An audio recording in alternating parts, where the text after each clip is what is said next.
fans, laglagan maging kayo! Yeah! Parating na battle mula sa Sulong Tournament 2025. Siyempre, maraming salamat palagi sa mga sponsor namin, Rap and Rap Floating, Boss JJ Podcast, at saka siyempre yung hardware namin, JMJ Builders. Maraming salamat palagi. At siyempre, Yun, sa kanan ko, may MC. Magingay para kay G-Wise. Yeah! Rap to Rap Battle, shoutout kay Haring Alas, kay Silencer, kay Noe, kay Skyler, tsaka kay Boss Jerry Mapagmahal, tsaka kay Paring Busan. sa kaliwa ko, galing pa ng Dasmariñas, Cavite, magingay para kay Choi Pax. Yo, shoutout nga pala Ikigai, Outcast, jokes lang. Time. Yo, tournament battle to, 2 minutes dapat. Nagano na. Nanalo ng toss coin si Choi Pax. Unang banat kay G-Wise. Tahimik lang, oh. Okay, Laglagan game! Yeah! Tangina mo, one lie!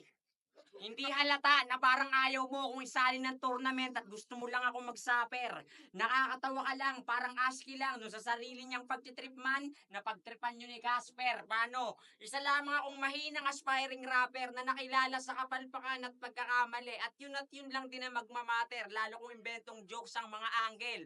Tapos first round ko, isang kilalang magaling malakas na battler na may backer. Kaya ano pa bang aasahan nyo? Si Balakid nga pinalo ni Tukel kaya tangina mo, mali ka ng akala na magpapahambol ako, mas mayabang pa ako sa tito mong adik paglasing.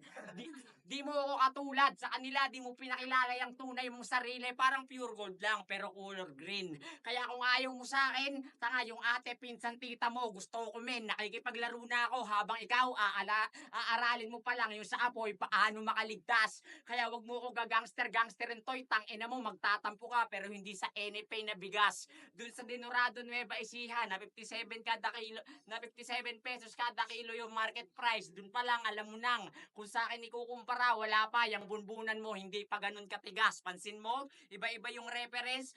Iba-iba yung reference kasi gusto ko lang sabihin na gago walang bars, kakautang ko to sa GCash. Kaya kakautang ko to sa GCash. Kaya kung gusto mong mag-rebat, lowest 5H dapat. Send at 0995260922 JLS. Kailangan may screenshot.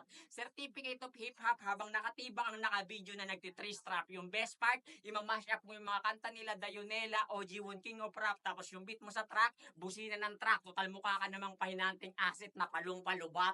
Kasi sabi niya kay Sisik, sige, ikaw na yung big fish. Ako yung parak kuno na mga ngamba.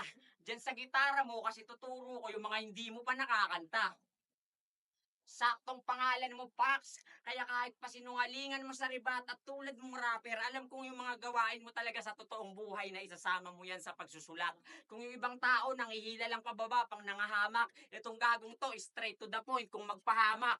Straight to the point kung magpahamak. Kung yung flip top, may Sir Shaboy na sa paglaplap tumatak, ikaw dapat pangalan mo, Sir Shapoy. Sir Shapoy yung nagtutulak, pero ang lame niyang strategy nakakabobo para di mahalata, blaming others. Kaso sa katulad kung hindi nakalbo yung ganyang papel, basang-basa. Oo, kasi sabi niya pa kay Sisik, nagtuturo lang, feeling teacher na. Bakit pa? May mata ka sa kamay, di ka teacher, asset ka.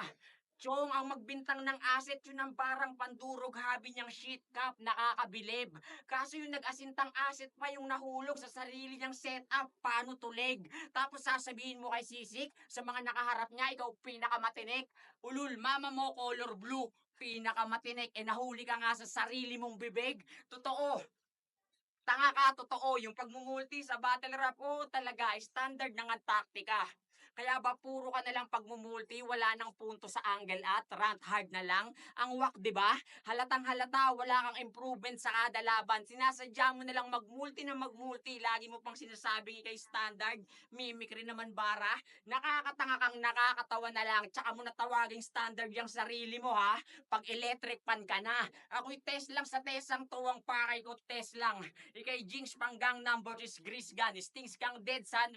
Fresh from fish farm, paano pang ethics ng snitch, ang feeds pang fix ng speech niya. Ngayong complex man, to confess ang context pang contest niya, naka-compress lang, kaya please lang. Sana yung best one na yung next dyan, kasi specs pang works ang dis niyan, mga sheets niyang tilawids lang, kaya peace bomb. Sa ex-con na malawis, kalipa ang kada hits, malamang glitch, hang praise yung karir mo peace, parang an-exist ng ang best run ng sex bomb. Pakisabi kay Christian, pex man, gamit Christian, talagang sa akin, ex yan, ito'y less than flex lang.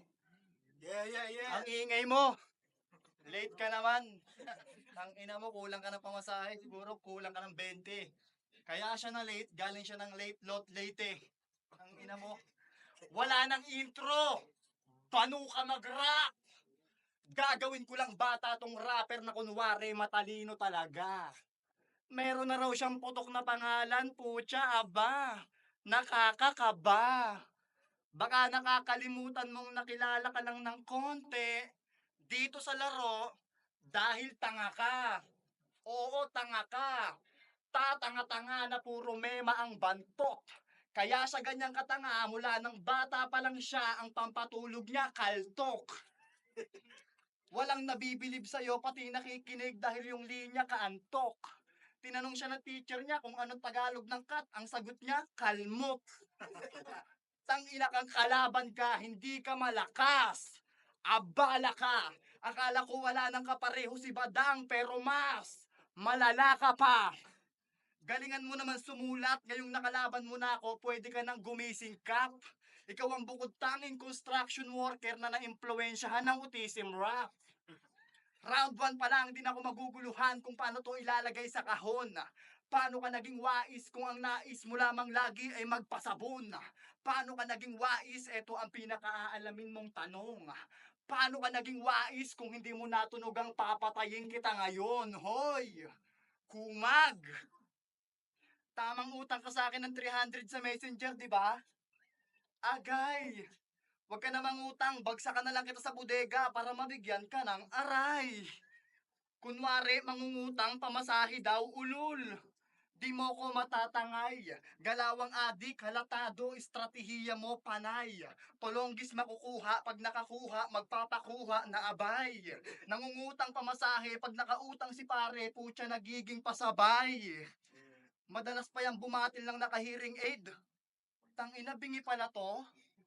Siguro nabili ka ng talong kahit ang pinapabili, sago. Tangina ka.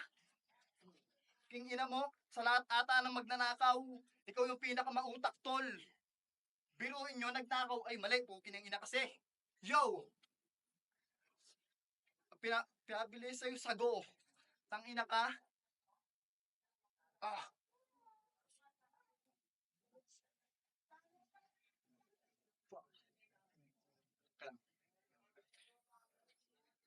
Pinapabili sa'yo sago. Di, alam nyo ba kung bakit nabingi itong si Repa? Dahil ginulpi siya ng mga parak nung nagnakaw siya ng pera. Ano, kala mo di ko mauungkat? Tanga, yung tropa mo, tropa ko rin sa akin na rumekta. Kinulata ka daw muna, pare, bago ka maselda. At nung nasa oblo na siya, tinira ka sa tenga. Ang ina ka, sa lahat ata ng magnanakaw, ikaw yung pinakamautak tol. Biruin nyo, nagnakaw ng pera sa loob pa ng barangay hall. Tangina, matalino talaga. Mga ganyang galawan, pandiinan. Pamatay yan, papi. Bago niya pagnakawan yung barangay hall, kumuha muna siya ng barangay ID. Hanggang dito ka na lang, huwag ka na umasa pang makakausad ka pa. Mananatili akong mauta kahit yung pinambungad tanga. Mananatili akong mauta kahit yung pinambungad tanga. Huwag ka magyabang kung akala mo nang kumukunat ka na. Matanda na to, pero pag kinumpara to sa akin, may lungad ka pa. Time. Pakalabanan, Binugbog daw ako ng mga pulis. Kasi nagnakaw ako ng pera. Tanga, binugbog ako ng mga pulis kasi lumaban ako ng tokhang gunggong. Ikaw, lakas-lakasan ka. Pag lakas tama mo, sigasigaan ka sa battle. Tangina mo, duwag ka naman at di mo maitatanggi yun.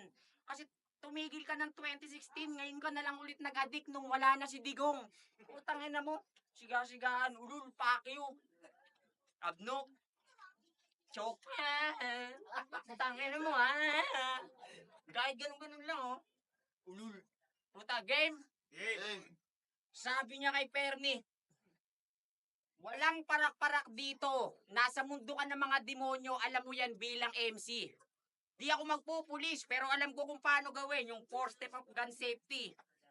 Mga demonyo, talaga ba? Tangina mo, ikaw lang, idadamay mo pa kami? Sa battle rap community, isa ka sa tatanga-tangang sumisira ng imahe o uhuli. Yung nakakatanga mong diskarte sa sulat base sa gusto mong bentahe. May pasakalye, pati sa mga pailalim sa kalye. Yung detalye, kung saan ka pa dapat naging mas doble pagka-responsable. Basta maangas yung mensahe, sa sulat isinasali. Sa harap ng lente, iniisplika mo pang maigi, feeling intelihente. Sa pagtataas mo ng ihi na padali, nagkalat ka lang ng tae. Ang malala pre, di ba ika mo ako yung grammar, pero ba't ikaw yung wala sa ayos mga sinasabi? Kasi bobo, gago kabay. Mali ang loop shit. Mali ang loop shit. Nandito ka sa bayan na magigiting iles tong Cavite. Pare, oo tayo nga ay may freedom of speech, pero may kabayaran ng pagiging irresponsable. Kaya wala akong pake diyan sa nalalaman mong 4 step of gun safety. Tanga ka tiyong kasi tong kalaban mo, di mo alam trigger happy. Parang yung tatay nung nagsabi dati ng my daddy is a policeman, kaso enemy body. Putang ina mo ha. Ulul pa kayo, tigas-tigasan. Baka pag ikaw nakulong, umiyak ka sa, man. Putang ina mo, malambot ka pa to, kulang ka pa. Putang ina mo, malaki ka lang. Sabi niya pa doon kay ano, sabi niya pa kay Sisik, ba't mo ba laging sinasabing kay Big Fish? Para magmagaling? Alam ko yan kahit di ko na alamin. Nakakadismaya kamin. Big Fish pero bata, anak ka ng pating. Dapat kasi, nung uso pa, shiner mo dati yung prayer message sa 20 katao. Eh di sana di ka naguguluhan sa mga bagay-bagay sa mundo. Tulad niyang sinasabi mong, big fish pero bata, anak ka ng pating. Awit sa'yo. Kasi kung talagang ang anak ng pating, di ba dapat aso? Kaulaga mo, baka ka mo, baby shark, tuturut, gago. Paano tanga ka? Kaya uunahan na kita na itong sasabihin kong fry, ganto kalaki oh. At yun ang tawag sa anak ng big fish, hindi anak ng pateng, anak ka ng teteng bro. Mangmang, bona ka boy, isip batang ilog, sa lawa ka palang nagtatampisaw iho. Habang utak ko'y sisid, karagatan ng lalim at lawak, pagtalang litaw siyang piho. Sapagkat batid ko ngayong apektado na kanyang ego, kesyo fry, big fish, given na yung ire-rebat nito. Kaya sige lang tangina ka, magrebat ka ng prito ng tuluyan na kitang mag-isa sa sariling mantika mo. At puta, sabi niya pa dun, oh. Sariling mantika mo, wrong move kaniga. Sa proof na meta, pinakapruweba para sa'yo dilema na yung hamon pa lang ng buhay, dudte ka. Kaya paano ka mananalo, yan ang tema. Kung wala pa sa laban ng repa, hamon pa lang punyeta, gumuguho ka naman. Ako, yung problema ko, ang pinaproblema ko sa problema ko, hanggang yung problema ko, sumuko na lang. Kaya wag mo ako pinapangaral-pangaralan ng mga bagay na nasa imahinasyon mo lang para sa simpatsya ng mga yan, pero di mo naman naranasan. Kasi para sa iyong kaalaman, paulit-ulit ko nang binihisan, hinubaran, pinatuwad, pinatungan niyang hubad na katotohanan. Maraming beses na kami nagkantutan habang ikay papunta pa lamang man. Parang ginawa sa'yo ng tropa mo nung binembang niya yung girlfriend mo na ang paalam sa'yo, bibili lang. Kung ako yung tropa mo, hindi lang hindot, babarilin ko pa sa ulo iyong kasintahan. Para habang kinukwestiyon siya ni San Pedro at pinagtatawanan sa diskarte niyang pagsagot sa'yo ng oo kahit hindi naman nung unang beses kayong nagkantutan kung siya ba'y nasarapan, kay San Pedro niya pa mismo malalaman na ako'y iba sa ibang kalalakihan. Kasi sa dami niya nang nakakantutan, sa dami nang nagsabi sa kanyang dadaling kita sa kalangitan, ang nakagawa ay ako lang. Tapos yung dugo, ipang pipinta ko sa pader ng notes na sorry, mahal ako'y nagselos lang naman para ikaw yung mapagbintangan. Total, di ba gusto mo laging may mapatunayan sa lahatan ng labanan ng tugmaan ng tangahan ng plastika ng ragbihan? Huwag kang sumuko ka na, hindi mo na kaya mo yan. Gulatin mo kami mula bulihan hanggang sa litran. Hubot-ubad kang mag-eebat adan. Kaya nga you born to be fight, nagmumulti na badang. Tanginan to, pag nakulong daw ako iiyak, sabi ni Repa, ba't ako makukulong? Di naman ako kagaya mo magnanakaw ng pera. Bobo ka ba? Inan to, feeling matalino talaga, akala mo naman swabe. Tali-talinuhan para sa rap game, matawag na diamante. Bagong meta, umiiksena, kanyang nabubuong imahe, grabe. Walang panamayang future tense mo pag sinampal kita ng tsinelas na may tae. Nakakatamad kang sulatan. Real talk pare, nakakawalang gana to. Kahit anong gawin, panis pa rin yung mga dalambara mo. Maganda buhay nito ng bata, sariwang hangin lang natata mo. Tinuturuan ka ng nanay mo magsulat habang pinagsasabu siya ng papa mo. Kung ako naging tatay mo, bata ka pa lang, gagawin kitang Granger. Tapos ipapatuli kita sa mantutuli na ang gamit blender. Aalagaan kita, ako ang iyong magiging life saver. Pag nakagat ka ng aso yung dadaling ko sa animal bite center. Ina ka, hayop kang bata ka. Akala mo talaga malala ka na. Pag dinala ka sa animal bite center, ina mo, malulong ka mag-isa. Ina ka, animal bite center. Ah, ka.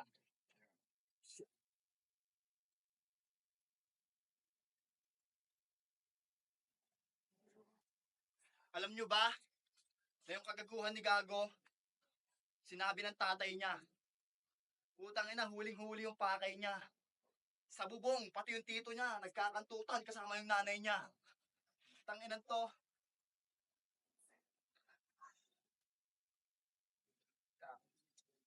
Sorry, puging ina.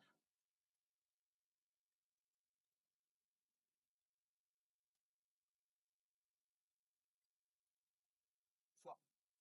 Lang. 10 seconds. Animal bite center. Pormahan mo pa lang. Halatang sa mga hindi eh. Mali eh. Ina talaga kasi. Tinatamad talaga ako sa'yo. Putang ina mo. Kung ako ikaw, uwi na ako. Ina, parang gusto ko na lang umuwi. Nakakatamad kasi yung kalaban, hindi pa tuli. Kailangan buti ko lang.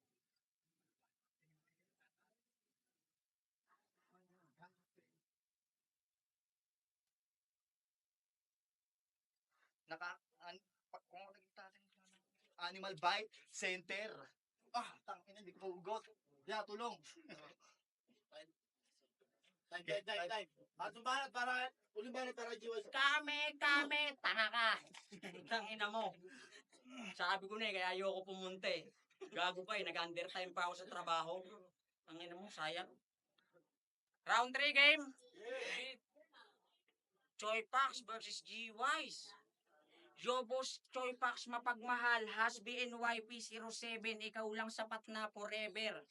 Just do it, never give up. Diba yung couple shirt nyo ng motherfucker mong partner. Tapos sa likod, parting ilalim ng damit, aswete gamit, may nakaburda pa na original gangster. Wala rin pa bibihira na mapalitan. Kumbaga sa basketball, yung digis mo pa noon, yung star player. Sabi, lugi daw ako sa laban na to. Well, ako sanay ng dihado sa kuro-kuro ng ilan mga brother. Without knowing na tanging sarili ko lang ang tinatalo ko't hinihigitan. Hindi yung kung sino man yung putang inang katapat ko sa poster. Kaya kung manalo ka man, walang problema. Walang problema. Ang importante, meron akong likas na talento na wala ka pandager. Yun yung matalo man ako, bukal sa loob. Walang paghihinampot akong papalakpak para sa'yo after. Kaso tanga ka eh. Papalakpak para sa'yo after. Kaya sige lang, Choi Pax. Pinaplastic mo man ako, nire-respeto, pinapakisamahan, o kahit ano, putang ina mo, bahala ka dyan, ako'y mainit sa mata, alam mo yan, at hindi to yabang lang sa battle. Kasi habang nagtataas kayo, ako'y nagsusunog ng kilay, kaya fuck weather lang, ako'y magdadalawang taon ng mainit, parang extended na El Nino ng summer. Puta, sabi niya pa dun, oh, sabi niya sa laban niya kay Aris Boy. Siya si Aris Boy, ang panabong ng Surigao. Alam mo ba pangalan ng apelido nyo? Kurimaw. Pangalan ng apelido nyo? Kaya pala don't you knowing different angle about pagkakamalit pagiging bobo. Sinasabihan mo pa ako ng bobo porket naging wrong grammar ako. Ikaw nga eh. Alam mo ba pangalan ng apelido nyo? Ikaw nga eh. Alam mo ba pangalan ng apelido nyo? Alam mo ba pangalan ng apelido nyo? Siguro may gender yung middle name sa pinag-aralan mong elementary school. Minsan ka na nga lang maging tanga eh. Minsan ka na nga lang maging tanga, lagi pa eh, no? Kasi sabi niya pa dun sa laban nila ni Last J dun sa Freestyle King 9 sa Laglagan. Ngayon alam mo na kung paano ako magsulat. on fire. Gusto mo putukan ko kayo parang ceasefire? Kaya yung pagpunamot dunong-dunungan sa pagkakamali ko sa future test na past participle dapat hindi ako kundi ikaw ang mas napahiya dun man. Kasi lilinawin ko lang pare ha, paano mo sila puputukan ng parang ceasefire? Yung ceasefire tigil putukan. Ano idadahilan mo? Freestyle lang? On the spot? Kaya di mo masyado na pag-isipan? Ulul gago, sa'yo na mismo nang galing na nasulat ang dala mo doon. Ang sabihin mo, ang nasa utak mo noon, puro kadayaan. Kaya di mo na naisip kung ano ba yung tamang ipanglaban. Alam mo kasing di ka mananalo kung patas yung laban. Alam mo din na bata yung kalaban mo, kaya mo ginulangan. Freestyle nga freestyle. Bakit mo sinulatan? Anong pagkakaintindi mo sa fill in the blank sa true or false? Bilugan ng letra ng tamang kasagutan? Yun di puta? Putang ina mo? Spit ko pa? Talo ka na Spit ko pa? Ano? Gayahin na lang kita? Ulul, asa ka. Layo-layo na ito Tapos,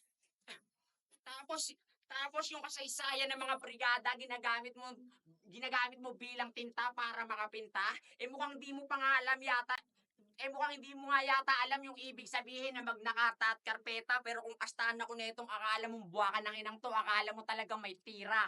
Akala mo talaga may tira. Ako, di ko inugaling isawsaw yung tinapay ko sa kape ng iba, kaya putang ina ka, may karga ka man o wala, para sa akin, isa ka lamang kuwerna. Isa ka lamang kuwerna, sa akin ka pa bumilyaso, pili mo hinog, pues ikay rekta Bartolina, at sabi nga pala ng mama mo, Nay, pasensya na kayo ha, nadama yung anak nyo, tatanga-tanga kasi, angas-angasan lagi sa camera, akala mo, nakulong na ako. Putang ina mo, kung nakulong ka, dapat di ka ganyan, dapat pino ka kumilos, toy. Ngayon, no, hindi ka pa nakukulong siguro, kaya angas-angasan, pero pag nakalaya ka, sasabihin mo tama lahat ng mga sinabi ko, matututo ka sa buhay. Hindi nga ako magnanakaw. Kaya hindi ako makukulong. Bobo ka, tangina mo, kukupal-kupal ka na naman. Tangina mo, kabitenyo na pilit. Piling matador tong tagasilang ng biik. Di ba? Mga banat niya walang dating. Akala mo nagtatanong. Nagpatato ka pa ng ganyan. Tangina ka, hindi ka naman nagsasabon. Alam mo tol, kung susugal ka sa mga bagay-bagay, piso lang ng piso. Kung may pangarap ka, tuloy-tuloy mo. Bisyo lang ng bisyo. Pag alam mong mali ka, ipaglaban mo ng buo. Hindi lang kalahati. Tulad ng away nyo mag-asawa, tama yun. Sa FB lang palagi. Tanginan to mga to, nag-aaway sa FB, nagsisiraan. Dahil nahuli niya si G-Way sa bukid, may kasamang kambing, nagtitirahan. Alam niyo ba kung bakit nag-aaway sila ng asawa niya? Kasi si G-Wise, madami ng pagkukulang. Hindi na nga daw nakakabili ng bigas, nagtatago pa ng ulam. Ang tigas ng mukha mo, iba ka. Pati sa pamilya ng gugulang. Sobrang tigas ng mukha mo, takot sa'yo lahat ng mangkukulam. Pero real talk, itong bobong to sa pagiging buhay binata, doon siya nagpipilit. Wala na daw siyang pakialam sa asawa niya, yun ang kanyang iniimik. Pati anak tatalikuran, gawa nga ng nagigipit. Ang gusto kumain gala, tulog haba, hihilik. Nagsusulat ka pang battle pero sa tunay na buhay naman di ka nag-iisip. Tangin ang utak yan, may pitik. Minamak mo ko, pukiningin mo, sabi mo nga sa FRBL, yung kaso mo, marder. Marder? Tangin ang bata to, akala mo naman makakaya. Marder pala matatawag yung kasong nagnakaw ng papaya. King inan to, piling hitman. Para daw siya ay katakutan. Hindi ka mukhang hitman, mukha kang asit sa kalakrusan. Tangina ka. Para daw siya ay katakutan. Tandaan mo yung mga sinabi ko sa'yo. Kalikutin mo maigi. Huwag kang tira pasok, bugok, hindi mo alam ang mga timbre. Kung alam mo lang laging kunin yung mga taong libre, ako ngayon itutumba kita dahil wala akong pambayad. Time. Naglaga ng Body League. First round ng tournament, sulong tournament. Ang boto ng mga orado, 4-1 para kay G-Wise. Maraming salamat nga pala kay Park. Shoutout nga pala kay Jury Omar ng Komando sa Maximum, Joseph Cabarte ng Alabang Muntinlupa, kay Boss Sinyo ng Bargain, kay Boss Joseph ng King's Crown at Makasalanan Clothing, kay paring Pusa at kay paring Jerry. Shoutout nga pala G-Wise. Congrats. Judge. Ito na rin kalas boto ko si si G-Wise. Kuha naman niya all rounds, all 3 rounds kasi nga nag-choke yung kalaban niya and siya tuloy-tuloy lang. So yun, G-Wise. Yun, binoto ko si G-Wise kasi trip ko siya eh. Yun lang. Hindi. Para silang magaling, no? Kaya lang gago talaga si Slack eh. Hindi marunong humawak ng tumbler eh. Hindi, sa tugmaan, pakiramdam ko siksik si G-Wise doon. Pares lang naman sila ng ng hindi masyadong mapunto yung ginawa nila. Pero kung ibabase ko to sa performance at saka sa tugmaan, lamang talaga si G-Wise. Sayang lang si M-Pax, no? Hindi Ayun, Choi Pax pala, M-Pax to eh. Tangin na kasing Monkey Pax to eh. Alam mo Yan, binoto ko si G-Wise. Siguro sa linis na lang ng performance. Masyadong malaking factor yung linis ng performance sa battle eh. All 3 rounds. So, yun, G-Wise. Sod, okay na? 4-1, di ba? Ako mag-isang bumoto kay Choi Pax. Mas natripan ko yung mga jokes, yung kay G-Wise kasi hindi mo alam saan tatama yung punches niya. Pero round 1, Choi Pax. Round 2, G-Wise. Round 3, Choi Pax. Yo, binoto ko sa round 1 ni si G-Wise. Although may okay naman yung round 1 ni Choi Pax, pero parang nakulangan ako doon. Tapos sa performance naman ni G-Wise, medyo okay sa akin. Tapos yung round 2 pa ni Choi Pax, nakalimutan niya pa. Tapos yung round 3, okay sa yung mga sundot niya, kaso bitin na lang talaga kasi mga ilan lines lang yun. Kaya binoto ko si G-Wise.